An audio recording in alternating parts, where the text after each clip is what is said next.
اعوذ باللہ من الشیطان الرجیم، بسم اللہ الرحمن الرحیم۔ آج ہم پڑھیں گے سورۃ رعد کے رکو نمبر 5 سے۔ وَلَقَدِ اسْتُهْزِئَ بِرُسُلٍ مِّن قَبْلِكَ، بلا شبہ یقیناً مذاق کیا گیا پہلے بھی پیغمبروں سے۔ فَأَمْلَيْتُ لِلَّذِينَ كَفَرُوا ثُمَّ أَخَذْتُهُمْ، تو میں نے ان لوگوں کو مہلت دی جنہوں نے کفر کیا، پھر میں نے انہیں پکڑ لیا۔ فَكَيْفَ كَانَ عِقَابِ، تو کیسا ہوا میرا عذاب، میرا پکڑنا کیسا ہوا۔ نبی صلی اللہ علیہ وسلم کو تسلی دی گئی ہے کہ آپ سے پہلے بھی میرے بہت سے رسولوں کا مذاق اڑایا گیا۔ میں نے ان کافروں کو کچھ دنوں کی مہلت دی، خوب چین و سکون کے ساتھ رہے، پھر اچانک میں نے انہیں پکڑ لیا۔ میرا عذاب بہت ہی سخت ہوا تھا۔ اللہ اکبر۔ حضرت موسیٰ اشعری کہتے ہیں کہ رسول اللہ صلی اللہ علیہ وسلم نے فرمایا، اللہ تعالیٰ ظالم کو ڈھیل دیتا رہتا ہے، پھر جب پکڑتا ہے تو اسے چھوڑتا نہیں ہے اللہ تعالیٰ۔ پھر انہوں نے یہ والی آپ صلی اللہ علیہ وسلم نے یہ والی آیت تلاوت کی کہ وَكَذَلِكَ أَخْذُ رَبِّكَ إِذَا أَخَذَ الْقُرَىٰ وَهِيَ ظَالِمَةٌ إِنَّ أَخْذَهُ أَلِيمٌ شَدِيدٌ۔ اللہ اکبر کبیرہ۔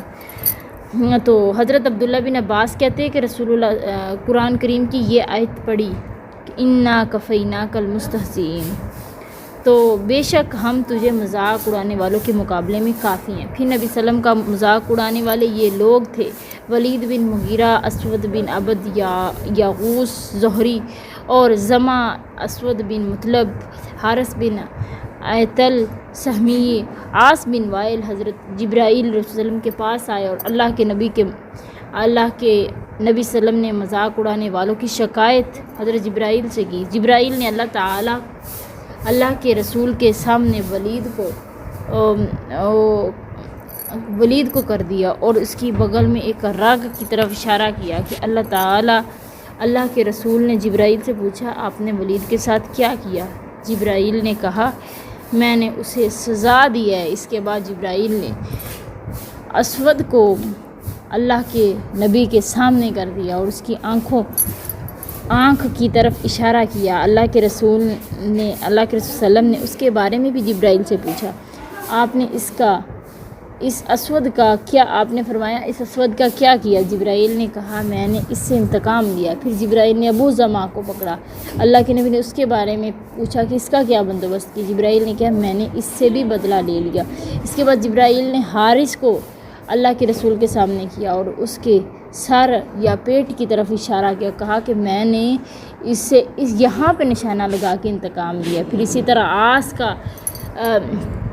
آس کو بھی جبرائیل نے سامنے کیا اور جبرائیل نے اس کی تلوار کے تلوے کی جانب اشارہ کیا اور کہا کہ میں نے اس کو بھی دبوچ لیا ہے، ولید کو سزا دی ہے۔ ولید کو سزا اس طرح ملی کہ خزا قبیلے کا ایک شخص جو اپنے تیروں کو ترتیب دے رہا تھا، اس کے پاس سے ولید کا گزر ہوا تو ایک تیر اس کی بغل کے نیچے رگ پر جا لگا اور اس نے رگ کو کاٹ ڈالا۔ اسود بن مطلب اندھا ہو گیا۔ اسود بن عبد یغوث سے انتقام اس طرح لیا گیا کہ اس کے سر میں زخم ہو گئے جس کی وجہ سے وہ مر گیا۔ حارث سے انتقام اس طرح لیا گیا کہ زرد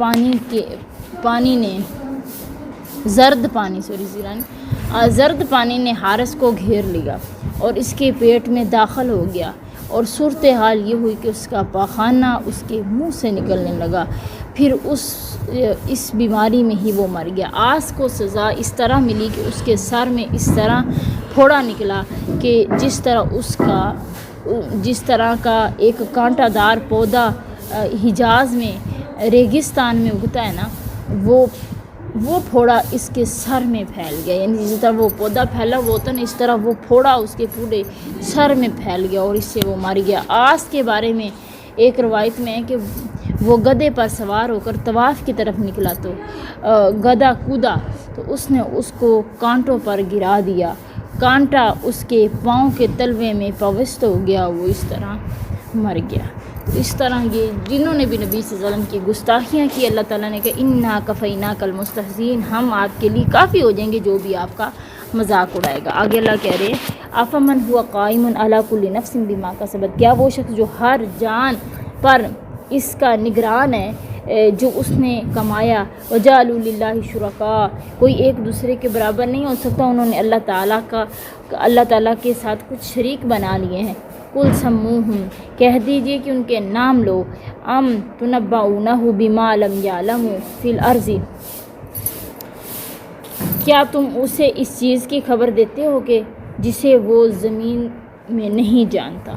بل زین للذین کفروا مکرہم وصدوا عن السبیل، بس ظاہری بات ہے کہ آپ کہہ رہے ہیں کہ بلکہ ان لوگوں سے جنہوں نے کفر کیا ان سے پوچھو کہ ان کا مکر خوشنما بنا دیا گیا ہے، ان کے لیے مزین کر دیا گیا، ان کے اور سیدھے راستے سے روک دیے گئے ہیں۔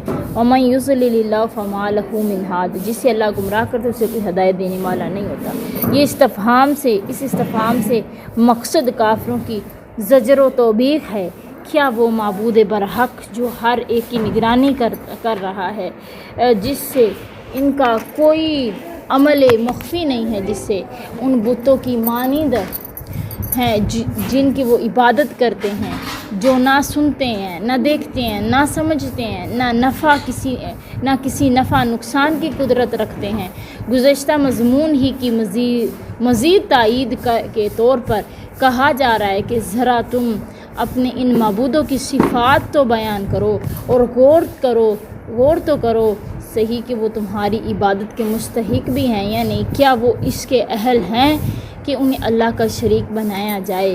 اس کے بعد اللہ تعالیٰ فرمائے کہ جھوٹے معبودوں کا دعویٰ کر کے کیا تم اللہ تعالیٰ کو ایسی بات کی خبر دیتے ہو کہ جس کو اسے علم نہیں ہے؟ سچ تو یہ ہے کہ تمہارا یہ قول حقیقت کے عین برخلاف ہے۔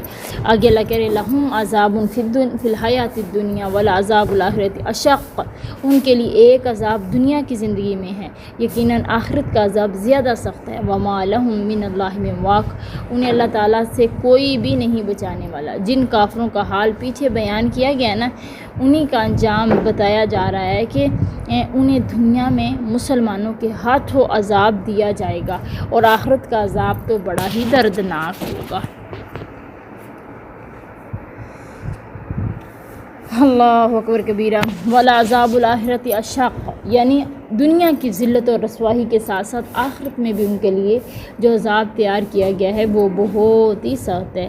حضرت عبداللہ بن عمر کہتے ہیں کہ اعلان کرنے والے میاں بیوی سے اللہ تعالیٰ نے فرمایا کہ دنیا کا عذاب آخرت کے عذاب سے بہت ہی ہلکا ہے۔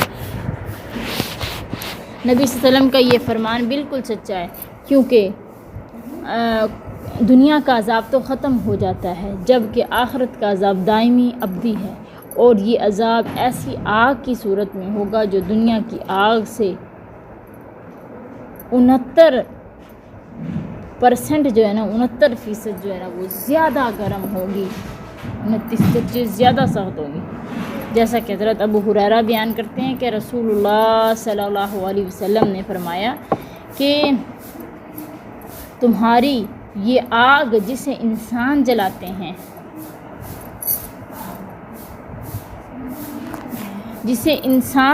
ہیں، جہنم کی گرمی کے 70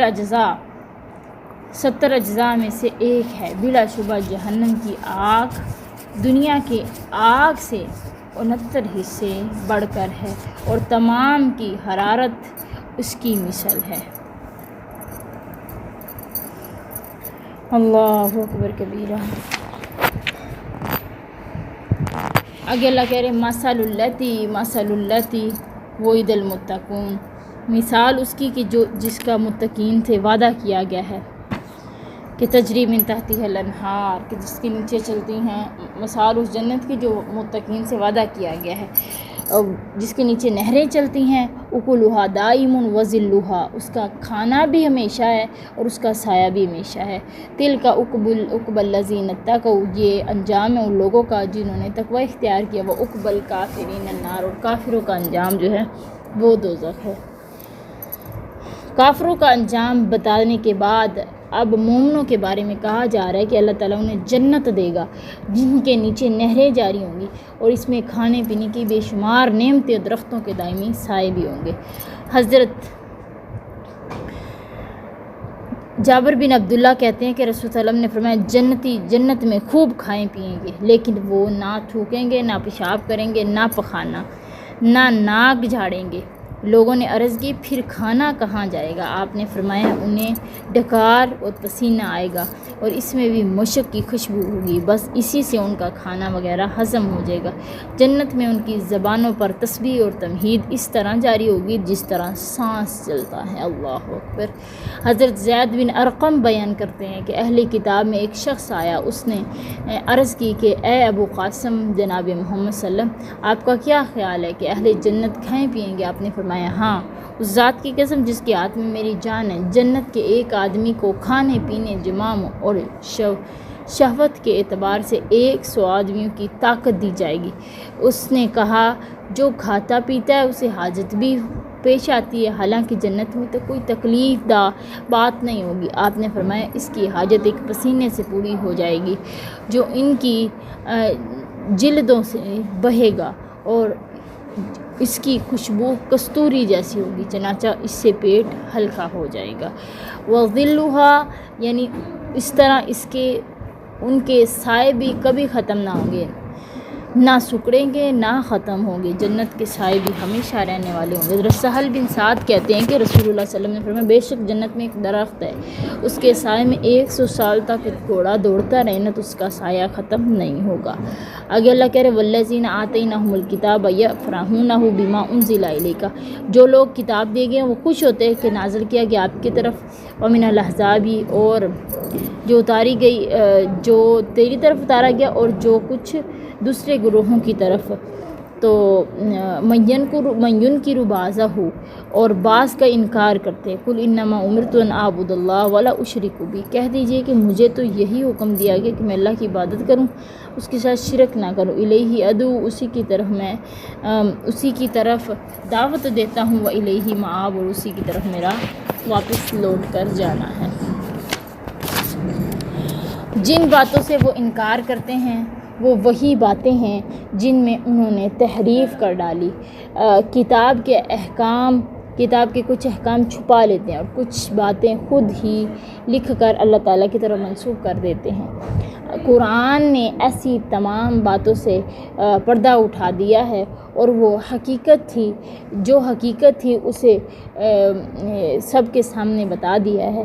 اس وجہ سے ان لوگوں نے قرآن کے بعض حصوں کو انکار کر دیا، پھر بعد میں پورے قرآن ہی سے انکار کر دیا۔ ایسے ہی لوگوں کو جواب دیتے ہوئے اللہ تعالیٰ نے اپنے نبی کو حکم دیا کہ ان سے صاف طور پر کہہ دیجیے کہ میں تمہارے اس قسم کی باتوں کو تسلیم کر لینے کے لیے قطعاً تیار نہیں، میں اللہ تعالیٰ کے ساتھ کسی دوسرے کو شریک نہیں سمجھتا۔ اسی بات کی تم سب کو میں دعوت دیتا ہوں، تمہارے انبیاء نے خود بھی اسی بات کی طرف دعوت دی تھی سب کو۔ آگے اللہ کہہ رہے ہیں وَكَذَلِكَ أَنزَلْنَاهُ حُكْمًا عَرَبِيًّا، اسی طرح ہم نے اسے عربی زبان میں حکم نازل کیا ہے۔ وَلَئِنِ اتَّبَعْتَ أَهْوَاءَهُمْ بَعْدَ مَا جَاءَكَ مِنَ الْعِلْمِ، اگر آپ نے ان کی خواہشات کی پیروی کی علم آ جانے کے بعد تو مَا لَكَ مِنَ اللَّهِ مِن وَلِيٍّ، آپ کے لیے کوئی دوست نہیں ہوگا، وَلَا وَاقٍ، نہ ہی کوئی آپ کو بچانے والا ہوگا۔ تو اللہ تعالیٰ نے نبی صلی اللہ علیہ وسلم کو مخاطب کر کے کہا کہ اگر آپ قرآن جیسے علوم و معارف کا خزانہ ملنے کے بعد بھی یہود و نصارہ کی خواہشات کی پیروی کریں گے تو اللہ تعالیٰ کے سوا آپ کا کوئی مددگار نہیں ہوگا، اس کی گرفت سے آپ کو کوئی نہیں بچا سکے گا۔ اس میں اہل علم کے لیے بھی وعید ہے کہ جو اس سنت محمدیہ کو اختیار کرنے کے بعد جسے اللہ کے پیغمبر جناب محمد صلی اللہ علیہ وسلم لے کر تشریف لائے تھے، اہل ضلالت کے راستے کی پیروی نہ کریں، حق کے راستے کو چھوڑ کر ضلالت کے راستے کو اختیار نہ کریں۔